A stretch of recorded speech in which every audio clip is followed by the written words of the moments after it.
ವಿಶ್ವನಾಥ್, ನಾನು 10ನೇ ತರಗತಿಯಲ್ಲಿ ಓದುತ್ತಿದ್ದೇನೆ.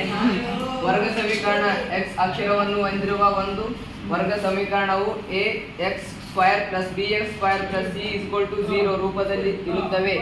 ಇಲ್ಲಿ a, b ಮತ್ತು c ಗಳು ವಾಸ್ತವ ಸಂಖ್ಯೆಗಳಿದ್ದು a ≠ 0 ವರ್ಗ ಸಮೀಕರಣವನ್ನು ಈ ಕೆಳಗಿನ ವಿಧಾನಗಳಿಂದ ಬಿಡಿಸಬಹುದು.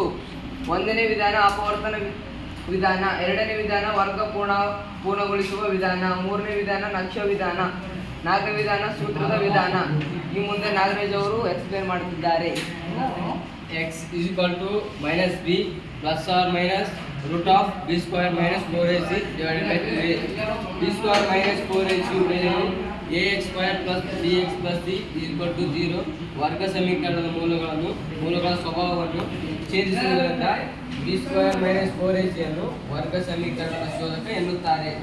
ಶೋಧಕದ ಬೆಲೆ discriminant is equal to b square minus 4ac ಮೂಲಗಳ ಸ್ವಭಾವ b square minus 4ac greater than 0 ಆಗಿದ್ದಾಗ ಎರಡು ಭಿನ್ನವಾದ ವಾಸ್ತವ ಮೂಲಗಳನ್ನು ಹೊಂದಿರುತ್ತದೆ.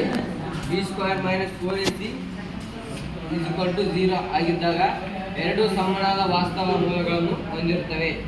b square minus 4ac smaller than 0 ಆಗಿದ್ದಾಗ ಯಾವುದೇ ವಾಸ್ತವ ಮೂಲಗಳನ್ನು ಹೊಂದಿರುವುದಿಲ್ಲ. ಅವುಗಳಿಗೆ ಊಹಾ ಮೂಲಗಳು ಎನ್ನುವರು. Very good.